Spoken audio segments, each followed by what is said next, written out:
Ladies and gentlemen, welcome back and assalamu alaikum. Abdullah's Bait here from Break Your Face and a very special guest with us today, UFC fighter Bassil, the Habibi Hafظ. Bassil, thank you for your time, brother. How's it going? Assalamu alaikum. How are you guys? Alaikum assalam. Very good, very good. How you doing? Good, good, really good, man. I'm excited to get back to training, finally working my way back into things post surgery. So I'm just happy, grateful. Yeah, and it's a pleasure having you join us today. You know, plenty of fans here excited for this interview, wanting to hear from you for a long time. A big announcement recently on your upcoming fight, but before we go there, let's take a look back a few months. A badass fight almost exactly 3 months ago. What a performance on just 4 or 5 days' notice against a dangerous opponent. You know, very few people would have accepted to fight Jack Della Maddalena on such short notice, but you did. You put on an exceptional performance, gained a ton more fans after that fight. Unfortunately, not the W, though many would agree that you deserved it. You know, obviously you believe you won that fight and agree with a lot of the fans. What are your thoughts in general on the result? Yeah, I mean, definitely not happy with the result, but I understand it. Just the way the game is, things can always go either way depending on how the judge looks at it or what judge shows up that day. I mean, look, I'm happy that I was able to make my debut and make my dreams come true. Definitely not happy with even though look, I showed my heart and I showed my grit, but performance wise, it wasn't the cleanest performance by me. It was the best I was able to do with the situations I was in with 3 days notice and cutting 30 pounds and you know, hospitalizing myself with the weight cut. Like it was definitely a rough road at that point, but there's a lot of things. There's a couple things I would change maybe in the fight that I would want to do, maybe more ground and pound in that point, different things like that. But look, the judges saw it the way they did. My goal was to go out going forward and make sure that the judges see it indefinitely in my way. You know, I don't want to leave any more doubt. So, yeah, that fight was what it was. But going forward now, I earned my way to have proper fight camps and proper preparation. And with the right fight camp and preparation, I don't see who could beat me in the division. You know, I'm excited to get back out there against a guy like Preston Parsons and you know, just show that I haven't proven anything yet. I feel like a lot of people saw the JDM fight and then like, oh, Basel, da, da, da. I'm like, man, I lost the fight. I see. I'm a realist. I look at it like I lost the fight, so it's an L in my it's a yeah, sorry. I lost the fight and it's an L in the loss column. Uh, at the end of the day, I didn't get my win bonus. Yeah, the performance bonus is great and that helps. It really does. But to me, it's a loss, man. And even though it's against JDM, I still think I could beat JDM. So I'm not like, oh, I made it in and I barely lost. Like I'm doing good. Like that's not my mindset at all. I'm not that kind of person. And so, you know, maybe some other guys would have took the fight. I know a lot of guys in the roster kind of didn't want to, but maybe some other guys would have took the fight that probably would have been happy just to get signed and then get knocked out by JDM. But you know, that's not my mindset. It's never my mindset, no matter who I'm going against. You know, I'm always of the mentality of no matter who I'm in the cage against, I'm the same level, if not better than them and we're going in there to prove that. So like, yeah, I'm just excited to get back in there and rewrite that loss against JDM and into a spectacular performance and a performance bonus again with Preston Parsons. That's what I'm excited for. Yeah, we're excited as well. Are there any regrets at all, you know, in these situations when you take a fight on short notice? Or do you feel it was all worth it considering getting fight of the night as well as the respect and publicity that came with it?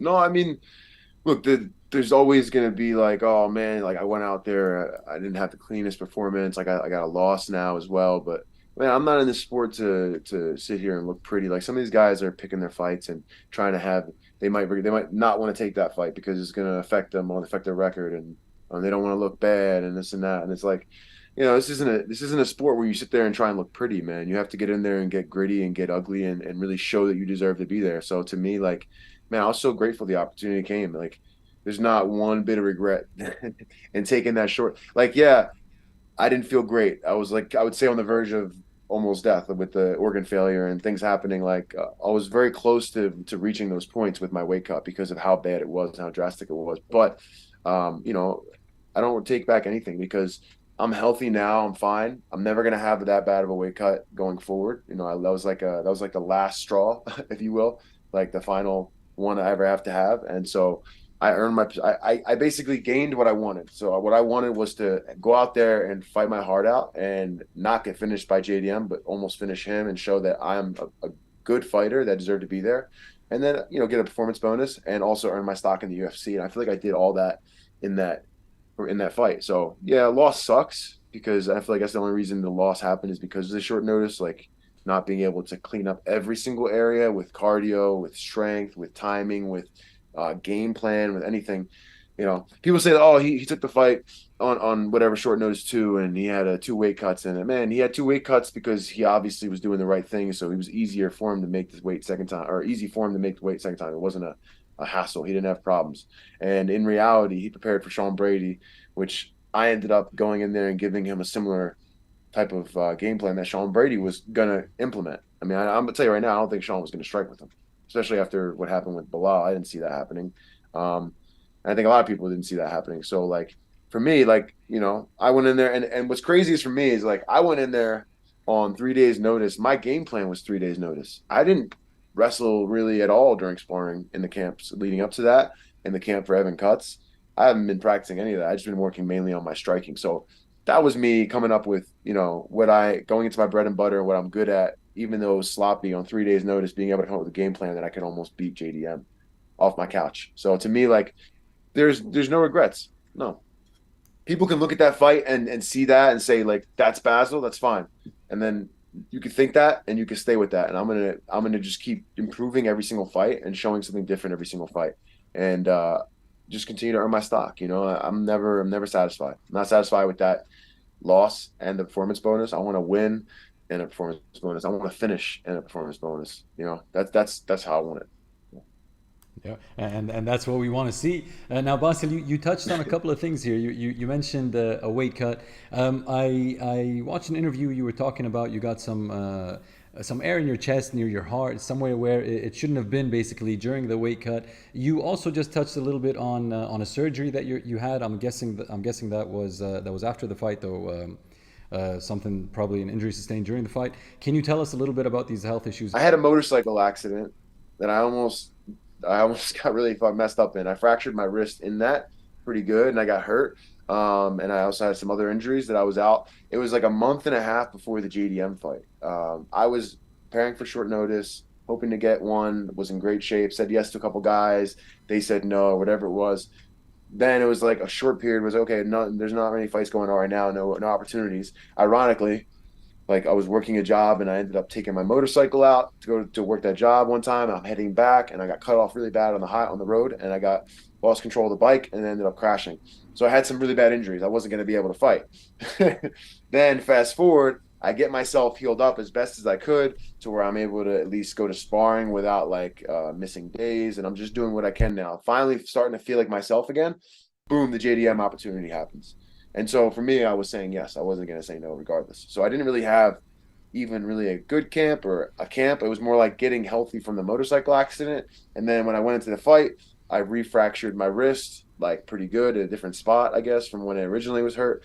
And then I also tore my knee.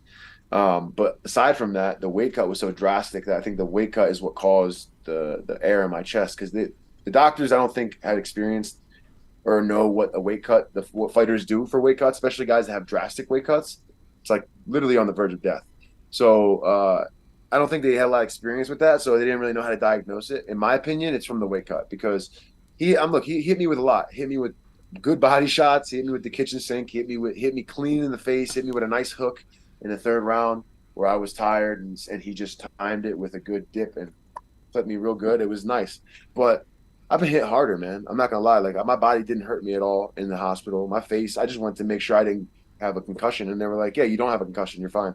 I was like, "All right, yeah, I felt fine. Just felt like I was obviously bruised and stuff in the face." But the main thing was they were like, that's why they kept me. So I went in after the fight, like I'm thinking, oh, I'm just go in, make sure I have no concussion, and then I'm gonna go back out and party with my friends and have a good time, and my coaches. And then I go in there and they do the CAT scan, and they're like, "Yeah, you're fine, no concussion, but you have like oxygen and air throughout your esophagus area and around your heart and around your lungs." I'm like, "What?" And they're like, "Yeah, so you can't leave." I'm like, "What do you mean I can't leave?" They're like, "No, you can't leave. You have to stay. We have a specialist, but he can't be here till tomorrow." And I'm like, "Oh, this is crazy." And they're like, "Yeah, and you got to go on a liquid diet because we got to put you." So I didn't get to eat. I went from weight cut, and still, I mean, after weight cut, you don't get to really eat the shit and the things that you want to eat. So I went weight cut, rehydration, fight, and then right after the fight, didn't even eat anything, went straight to the hospital, and then right on liquid diet. So not the greatest post-fight. time. That's Yeah. But insane. so then I That's was in the insane. hospital. They do some tests. They tell me, they're trying to, like, I kind of like already in my head, I know, like I've been in the hospital a lot. I'm not a doctor. I've been in and out of the hospital, like ICUs, like, like not life support, but like close to these situations where it's very serious injuries. And I've been out of the hospital so many times. So I kind of like knew that it wasn't a hole in my esophagus. They were saying that they could have been a hole in my esophagus, and that's how the oxygen got in. I knew there really wasn't. I really think it was from the weight cut, and I don't know how it happens from the weight cut. I still don't have it. Like, if there's any medical professionals in the Middle East that listen to this podcast and know what it is, please tell me. But they couldn't figure it out, and so they went and did some tests. It was like I drank some disgusting stuff, and they would do X-rays while it's going down my esophagus. And this stuff was like making me want to throw up. I had to drink like a gallon of it, almost like 2 quarts or some crazy amount, and it was like disgusting. I kept drinking and kept doing X-rays. No cut in my esophagus, so I was good. Doctor basically came in at the end and said, we don't know what it is. It seems like it's from the fight, but this and that. And that's when me and him had the little, like, I don't think it's from the fight because of this and that. I felt this from the weight cut. If what you're saying is related to how I feel, then it's not from the fight. We had a whole disagreement. He didn't really have an answer, so I just left it at that. So yeah, I don't really know what caused the oxygen to build up. I think obviously, I personally think it's from the weight cut because it's related to like the feelings I was feeling. And other fighters may have experienced this too. Somebody else might comment and be like, yo, I know exactly what he's talking about. So it was like sore throat. It would like it would affect the way my voice sounded, where I sounded more nasally almost. And I had pain in my chest and pain when I would take deep breaths. My lungs would feel like they're swollen, like bruised. So it was like a feeling. It was like a mixture of all those feelings. But it just went away. It went away as I healed and everything. Like after the fight, I just recovered and took my time. Everything went back to normal. And then the surgery was for my left knee, and then I had to have a cast on my left wrist. And so it was just a build up of a lot of things that kind of put me out as like, okay, now you have to be out. Yeah, yeah. Yeah. And all better now. Back to 100%. Yeah, back to 100%. Sorry, it was a long explanation, but that was the full No, that's, detail of everything I dealt with yeah, yeah. going into the JDM fight, post JDM fight. I'm finally healthy. Good, good. Alhamdulillah, Yeah. Basil. We're glad to Alhamdulillah. hear it. Basil, you've got an inspirational story, which I'm sure plenty of people would appreciate. It wasn't easy for you growing up, a few run-ins with the law when you were younger, losing both your parents at a young age due to cancer. Allah yarhamhum, God rest their soul. Would you mind telling us, please, a little bit about growing up? Was there a reason behind the trouble you were getting into, and how did you eventually get to where you are today? Um, yeah, man. Alhamdulillah, it definitely is. They're always on my mind. They're always something I think about with everything I do, with how hard I fight with the breast cancer donations and things I do with that, with charities. Like, they're always on my mind. And yeah, I mean, it definitely it was tough, man. It was tough when it happened growing up. I think what led to me fighting obviously was like a side effect of. So what led to me fighting was a side effect of like when I lost my mom at first. It was a time where I was going through a lot of trouble, was getting a lot of trouble fighting with people on the street constantly, partying and doing things that I shouldn't be doing. I just made a lot of bad mistakes, and I'll give you the full backstory. So she had breast cancer. Both my parents had cancer, and then both had beat it. My mom had breast cancer, had a single mastectomy and then a double mastectomy, and she was in remission for almost 2 years, and then it came back as breast cancer, even though she had a double mastectomy, and then it spread from breast cancer to bone marrow to liver to brain. It was throughout her whole body at one point, and at one point she was stage 4 for 4 years. She was like the toughest person that I ever knew. Like she would go chemotherapy and radiation in the morning at 8 a.m. and then go work a 12 or 10 and 12-hour shift at the pizza shop with my father. So I grew up in the pizza business. The immigrant thing, the Middle East immigrant thing, come over with a degree of some kind and open a food restaurant. It's like every Arab comes to America and does that. So I grew up in pizza business, and they would always work pizza shop days every single day, 12-hour shifts. Like, it's long hours. You have to be there. And they didn't trust a lot of people to run it. So, I mean, she would go and she'd be on stage 4, terminal, and she'd be going to chemotherapy, radiation, working full days afterwards. And she did it for a long time. And I think what led to a lot of me not seeing my parents a lot, and also having a great understanding of what was going on. Because my brother like young growing up. My brother's 2 years older, and so he was like the older son of the family, and like they would tell him like, okay, what's going on. I wouldn't really know until I became like 17, 18 is when I really started to find out what was like, the severity of her sickness and how bad it was. Um, I know it's kind of people would say that's kind of like late, but like, yeah, they kept a lot from me. Like, didn't I was the young one in the house. I was the young one. I was getting in trouble a lot. I didn't really know. I know like obviously what they were going through, but didn't know severity of things like a lot when I was like younger, like freshman high school, sophomore in high school, like 14, 15. Um, so, I started getting in more trouble. I was always getting in trouble, getting in more and more trouble, getting in more and more street fights. And then when my mom had passed in July of 2010, it was like that. Around that time frame, I got in two really bad fights where like the kid was hospitalized. The last one, I got in trouble because there was police there. I got arrested. And then at that point, it was like, all right, I need to stop. It was like I need to grow up and stop doing this. Like, what would my mom think? Like, this is embarrassing her to be this kind of kid, to get in street fights and being irresponsible and not taking care of my health and not trying to go to college. So I was like, kind of had like a huge epiphany at one point. When I was with my father, we were riding back from like the courthouse, and I had the epiphany.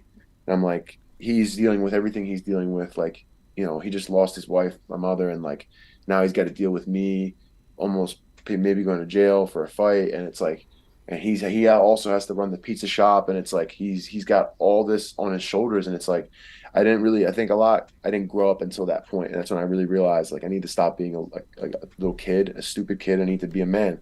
And so I kind of like try to correct, fix things up, make my life something proper. Like I wanted to actually go to college or figure out something that I could be successful in. So at the point, I was like, should I go to college? Should I do other things? I don't know what to do. My cousins were blue belts at the time. Rami and Moya, they were blue belts in Balance Studios in Philadelphia. And they were telling me like you should come in and train, man. You should try being a fighter. Like you can knock people out in the street. Just come try it. Like I'm like, nah, man. That's like I'm thinking in my head like it's these guys grow up doing that. Like I can't just jump in and be a fighter. Like I didn't know what to do really. I was kind of really down in the situation, and they continued to push for me to try it out. And then eventually, I just stepped in the gym one day with them, and they were blue belts. They brought me in to meet Ricardo Miglioris on an open mat training one time, and then it's been history since then. I never fell in love and never turned back. And now I'm a first degree black belt. Fast forward, yeah, I mean, but so not to back rewind a little bit. So at the time I started training, my father had then gotten lung cancer. The second time that he had gotten lung cancer. He was the kind of guy where my father was hard headed and so much like me in ways where like no matter what, he's gonna do what he wants to do, even if it's like okay, he knows it's bad for his health or he knows like this is not the best way. It doesn't matter. It's like when our mind was set on something, he would do it. Like I'm the same way. I feel like that with with things, and so like he just wanted to smoke cigarettes. He just liked smoking. He smoked. He beat lung cancer, and in the hospital bed, when the doctor comes in, tells him you're good, everything went good, walks out, and he's lighting a cigarette in the hospital bed. So he was hard headed in his own way. And my mom had passed, and I started fighting. Me and him started to hit it off more, and then it was like really short after that, he told me that he got diagnosed with lung cancer again. And it was different that time. We had really built a relationship, and one thing I will say is he got to come see me fight before he got really sick and had to get hospitalized. And I got to see him smile from seeing me like dominate. Like I got to go in the cage and I beat the crap out of this guy, and like he saw like how everyone cheered, and like it was an amateur fight. It was way back. It was like when I was amateur fighting at Harris Casino in Chester, Pennsylvania. And I remember he came out, and he came with like his friend, and I got them to come out. And he was so anti-violence. My parents were so anti-violence growing up. Like most Middle Eastern parents don't like fighting, and so he was really against it. But when he came out, he saw how everyone cheered for me, he saw how everyone loved me, and like how I won and everything, and he was really like, happy for me, truly happy for me. And so that's like it was a good feeling, man, to get to see, for him to see, like to know that I really believe my mom, I don't know if she'd be happy with me being a professional fighter. My dad, like knowing how like knowing that I am happy and that I'm successful at it, I know that he would be happy. I hope my mom would be happy. But Uh, yeah, so I mean, it just leads to where I'm at now, man. Fast forward I'm in the UFC 13 years later, and first degree Brazilian Jiu-Jitsu black belt as well. And one thing I'm doing coming up soon, I want to mention is it's hard for people because they know a lot of your fan base in the Middle East, but if they want to support, we can figure out a way. But what I'm doing is, and I've done it before, is I do like breast cancer events where I sell things and different items and whatever I can to raise money to donate directly to families going through breast cancer. And we're doing my first in-person event here in Denver, Colorado, November 4th. And it's going to be at Barwis Performance Center, and we're doing games, raffles, prizes, and we're gonna, try and raise a bunch of money and donate directly to families going through breast cancer. Similar to like kind of how we were growing up and knowing how my mom had to work full time and not get a chance to rest when she was sick, like not no one was like, I mean, not that expected, but no one would go out and donate and help and try and say, okay, like let me help take some of the load off your plate and like help you relax when you're sick and when you're at the end of your life. It's like I think that's the something that you could help the most with people that are going through cancer is like there's so much money in the research, but it's like there's no money in people's lives. People are struggling and stressing every single day just to be able to put food on the plate, let alone live. And so to me, it's like the best way I can give back is to donate directly to families that need the money to help pay their bills, to help stress in their lives. Like that's to me the best way I can help out with it instead of going directly to like a Susan G. Komen or a big foundation. Bassil, that's a beautiful thing that you're doing. God bless you, brother. I'm sure both your parents would be very proud. It's been a successful journey for you so far. After only 12 professional fights, becoming the Fury FC welterweight champion, a beautiful third round knockout back in February. Now you're in the UFC. I'm sure many more goals ahead, but you've accomplished at least a couple of your dreams. What's been more meaningful to you, winning the Fury FC belt, joining the UFC, or maybe something else completely? Oh man, I would say probably the most meaningful moment. Actually, it's going to be not the Fury. It's when I won the CFFC belt because that Okay. was like so I won. So I actually won three pro belts. I won Maverick MMA, which is a smaller scale local promotion. Won Maverick MMA belt. I won CFFC welterweight championship, and then I won the Fury FC championship. Mhm.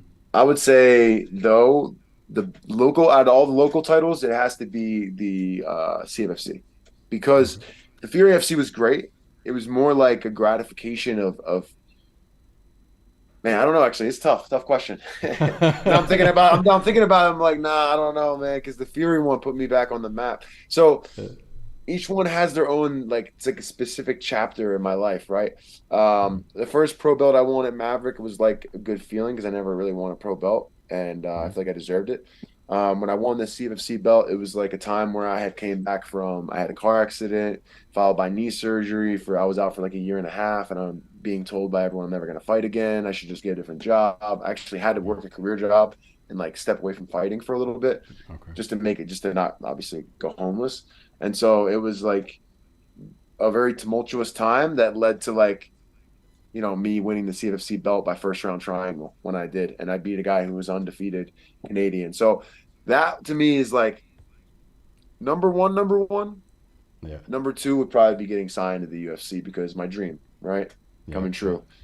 Even though I feel like, look, I feel like I was gonna get here eventually. There are points in a fighter's career where we think like, man, I'm not gonna make it. Like you just think that it goes to your mind because like it hasn't happened yet. Especially for someone that you feel like is deserving. You've had a bunch of fights and it's just like it just hasn't happened yet.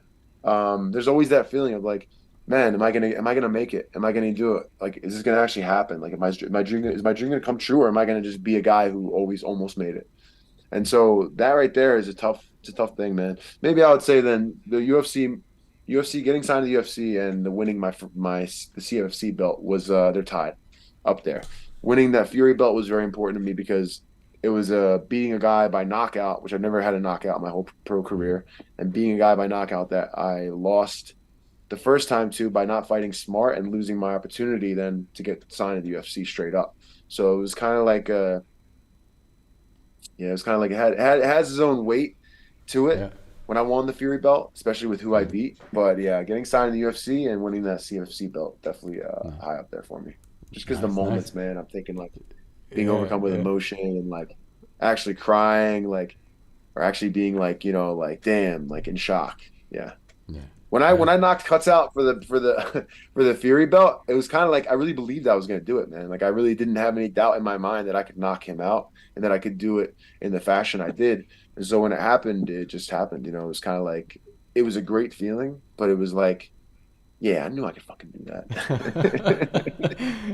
Amazing. Inshallah, much more that. success to come. You've got a four So fight deal with the UFC. The one back in July was just the first one. Your next fight is yeah, going to be against Preston Parsons, nicknamed Pressure. So you know he's going to be bringing it. A record yeah. of 10 wins and 4 losses. 9 of those wins coming by way of submission. The ground game is obviously there. How and where will you be preparing for the fight, and where do you believe you have the advantage? Oh man, I feel like I have the advantage everywhere. Honestly, I don't feel like his wrestling is that good. I've watched like he's good at timing takedowns and finding holes in like getting your hands up to go shoot under, which is it's a good game plan. But like I don't know, it's very simple. It's something I grew up doing too. So I don't, and I see his wrestling. His pressure is the main thing I would say. He does come forward constantly. He has good cardio for that, and he does come forward nonstop. My goal is to make him regret coming forward on me. So I'm not gonna talk too much into my game plan, but I do believe I'm better than him everywhere. I believe that if it goes to the ground, I can submit him. I believe if we go in the wrestling department, then I'm gonna out wrestle him, and I feel like if it goes in the feet, I'm gonna knock him out. So that's my goal is to get a finish, and wherever it happens, it's gonna be a finish. Beautiful, and half of your wins have also come by submission. So I think this time we might see some groundwork. Now that's going down on the 13th of January. Definitely a fight we're looking forward to. We've also got UFC 294 coming up on the 21st of October. A couple of big changes made to that card just over the past couple of days. What are your thoughts on the new fights? Yeah, I'm excited, man. I mean, they didn't go down in popularity. Like they went from like two great matchups to like okay, it's still even better, honestly, Yeah, because it's like you got guys that are badass that are willing to come up and like and just take that short notice. Like I don't care, like that's what the sport needs, man. Like, look, I did it, and the people got to see a show. They got to see JDM fight, and now Usman does it, and people get to see him versus Kamza. I think look, it's short notice. This is the thing that people don't understand. They think like short notice, like it doesn't mean as much. But in reality, like short notice is a big part of like not having a game plan, not having this. If a guy goes out and performs, that's great. But in reality, it's not. It's always against you. It's always against you when you're short notice because you're going against the guy who's had all the preparation, all the camp, everything diet, everything right, cardio everything is where it needs to be because they've known about this date. When a short notice guy comes in, they didn't know about this date. That's what makes the spontaneity of it. Like the spontaneous things are fun, right? But in reality, we can't shit ourselves here. Kumaro has not. He's been training, right? But he hasn't been in fight camp for Khamzat Chimaev, right? So at the end of the day, like we don't know what's gonna happen. I think personally, Kumaro has every tool that he needs to beat Khamzat. I think he definitely can beat him. So it really all depends on how these short notice affects him. So, but if you look at them as fighters, I think Khamzat's a better wrestler. I think Khamzat's a better striker, more technical. His defense is better. The jiu-jitsu game is where I think Khamzat can be able to like take advantage and be able to do a little more, maybe because of look, he's Sambo and Kamaro's American wrestling. That's really it. Other than that, Kamaro's ground game is very good. His jiu-jitsu's defense is very good as well. So like I don't know, it's just in my opinion, it's like it's really like up in the air because I think Kamaru has what it takes to beat him normally. And now it's short notice. So it's really, I think, a 50-50. You never know. yeah, yeah. One guy's in And fight camp, the other guy's coming with short notice. And then, yeah, the main event, I mean, yeah, Islam what are your thoughts? What are your excited for that. predictions on that? Yeah, I thought Islam lost the first one, man. I really thought he lost the first one. interesting, interesting. Yeah, I Okay. did. I think, look, I'm not a believer, and even people may go, wait, what? I'm not a believer in just takedown, control, wins fight. Not a believer in that. Even though I get it, that was my game plan with JDM. That was more taking advantage of the system. In reality, I don't like to fight that way. I don't like to just go. I used to. If you look at my earlier in my career, and you look at, I'd say after the Cuts fight on, different fighter I am. Cuts fight before, I would constantly have moments where I just want to go and lay and pray and take down guys and lay on top of them. After Cuts fight, I do what is needed to win the fight, whether it's knockout, clinch, submission attempts. Like and I'm getting smarter in that. So I feel like I've had an evolution as a fighter, and so to me, I don't think lay and pray is the best way. I get I did it against JDM. Um, in my opinion, Islam is not a lay and pray guy, but in that fight, he tried to just stay on top of Volkanovski, and that's how he thought he was going to win the fight. And in my opinion, like he was technically winning the fight, but then Islam, I thought lost it with the later rounds and lost it with the things that he was giving up, like giving up transitions. He was kind of holding him and not doing a lot of ground pound in the positions that he was. And then on top of that, Volkanovski was able to return and get him in bad positions. So it's like, I don't think so. If it was like just dominating ground versus striking, one means more than the other usually, right? Or they're pretty close. No, in my opinion, like it definitely is. It was a lot closer, but I still think Volkanovski. If you look at it based off of just fight, I think Volkanovski edged it, but they didn't give it to him. It happens. Like there's times where guys think this person won the fight, that guy won the fight. There's times that this person really did win the fight and they didn't get it. It's just good judges, man. The system we live in. So at the end of the day, look, he lost the fight. I thought Volkanovski did enough to win the fight. This time, he's not on a full camp. And a guy like Islam, you kind of need that full camp, I feel like, because he's such a grind you out style.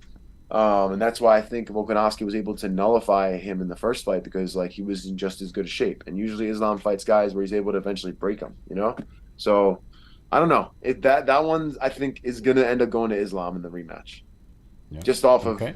because of how it's set up now. Yeah. If it Yeah. was Yeah. like full fight camps, start back over again, Volkanovski, I pick him every time. But because of the way it is, yeah, I'm gonna go with Islam. Okay. And more Yeah. importantly than that event, will you be doing a watch along on millions.co? Can you tell us a little bit about that platform and your work on it? I will be. I will be. Yeah, millions.co, man. It's great, man. It's an awesome platform I joined to do like live streams and be able to interact with fans and do like, something make it more personable that a lot of people don't do. A lot of people don't get to have. A lot of athletes don't really interact with fans as much, maybe just do slight comments. And the millions.co thing is great because it's a stream like this is. And I'm just basically responding to everyone and answering questions and just having a good time, giving live reaction to fights on my personal opinion based off what's happening. So especially if someone's watching it, if you're on the millions.co and you're watching the fights at the same time as me and we're on here, that's like the best experience because you can see in real time what my opinion is and what I'm thinking of things that are happening. Like in the the Holloway fight. I mean, I called like a millisecond before it happened. I called he was about to get knocked out, and he got knocked out. And if you're watching it live, you got to see the experience, the awesomeness of that. So, yeah, it's one of those things, man. Like, it's very rare you get to be watching the sport that the same athlete plays in or does, and get their opinion and communicate with them. So, hop on my live stream millions.co. It's going to be this Saturday for the Yusuf and Barbosa fight, and then next weekend as well for the Abu Dhabi fights for Makhachev versus Volkanovski 2 and Usman versus Chimaev. Make sure you join us for that for sure. I got to bring you on too Yeah. because I can bring you on as like as a coach streamer. Yeah, seriously. Amazing, amazing. So I actually experienced your watch along. I think it was it was the Holloway fight. It was awesome, man. I got to be honest with you. Again, hearing the fighter talk about it, interacting, giving my opinion, and then you talk back and tell me, hey, no, this is gonna happen, that's gonna happen. It was definitely a wonderful experience. So highly recommended. What do you say, man? For We got the Abu Dhabi fights next weekend. okay. What do you have going on? You have a nice setup. So what do you say you join us? What do you say you join in for the Yeah, stream? we probably could. We probably could. We'll do that. Why not? Why not? For Yeah, sure. man. Okay, Awesome. so Thank you so how much. it works is I just got to tell them that I want to bring somebody on. You have a good setup, so just Yeah. basically come on for the pre-stream to make sure everything is good, and then I would just bring you on at some point in the stream. We could do the main event. We'll bring you on for the main event. Amazing. We'll talk about it together. I'll have my jiu-jitsu coach, me and Steve, and then it'll be you. So all three of us will talk, and you can bring your fan base. They can ask questions and stuff too, and make Cool. it a fun Cool. time. Yeah, I'd love that. I Want to do love that. that? Thank you very much. I Yeah, let's appreciate it. do it. Yeah, Let's do yeah. it. Thank you. Oh, yeah. Thank you so much. All right, cool. Bassil, awesome. On the subject of the Abu Dhabi fights, they're happening once a year. Now there's a UFC fight night in Saudi Arabia that was just announced for March. Is there any chance we'll I be heard seeing about that. you on a fight card? Yeah, will we be seeing you on a fight card in the Middle East in the future? Is that something you'd like to do? Man, I would love to. I really do. For me, the biggest thing for me right now is that I just don't care where I fight. Like I want to fight if the timing's right and I'm in camp and it's the right like whatever the date that lines up. That's how I'm treating it. overall, I would love to be in the Middle East first. I would love to be fighting in Saudi Arabia. I'd love to be fighting in Dubai. I'd love to be fighting in Qatar. I'd love to be fighting in Kuwait maybe one day. Egypt would be great. We got to do an event in Cairo. I'm trying to get that to happen. So, hell yeah. yeah, I mean, I would love to be fighting in the Middle East, bro. I'm Middle Eastern. So to me, that's the goal. But, you know, as a fighter, you can't always base it off just that. You know, it's like when's the fight? When is the opponent available? What dates are available? You know, we need to make money. I need to get paid, so I got to fight again at this date. Like, and also traveling is not the easiest because traveling overseas for the flights is a big process, right? And so if it's not done right, it can mess up your weight cut, can you know give you a crappy week, whole shitty fight week. So for me, I want to make sure that I'm at the right point in my life to do it. And also the right matchup. I want to get paid the right way too.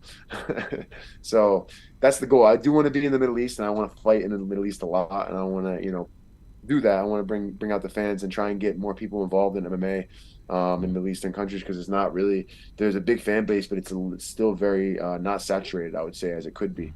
So I want to blow that up and build that. So it's just going to take time. It takes time. Like I think, you know, maybe a year from now, it'll be a lot easier for me to be scheduled for these Middle Eastern cards and be able to go out there and on a regular basis make that a thing.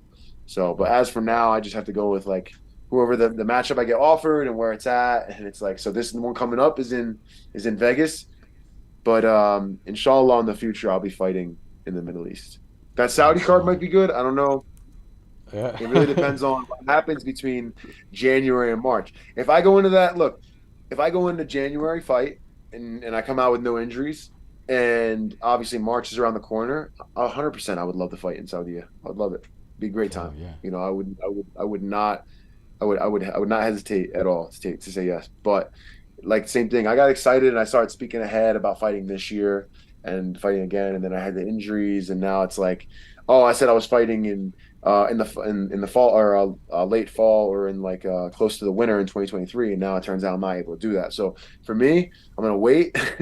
I'm gonna take this fight. I'm gonna treat it like it's, you know, my mindset. If I end up in the hospital afterwards, I'm getting a bonus. That means that it's a good fight, right? So, but hopefully, inshallah, I can go in there. I can have a great performance, and I don't end up in the hospital. I end up healthy afterwards, and then, you know, I can turn right back around and fight. And Saudi would be amazing. So yeah, we'll see.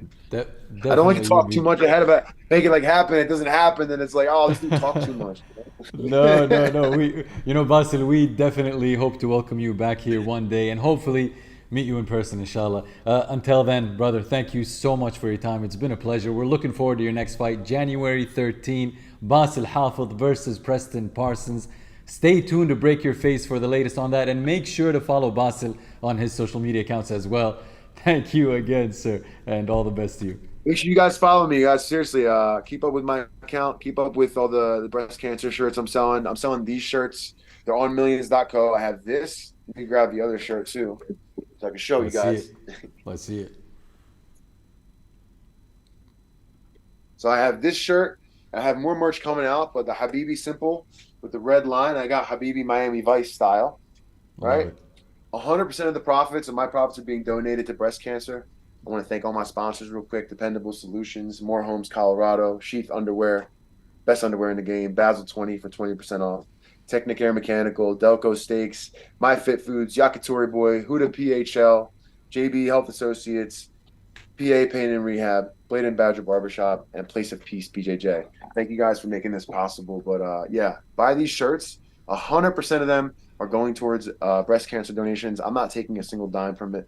Support a good cause. If you like a certain design, let's talk. Let's put something up there that people are going to want to wear and buy. But right now we have this design, and then we got one more design coming out. It's the old Pharaoh design that I originally created. It should be on there already.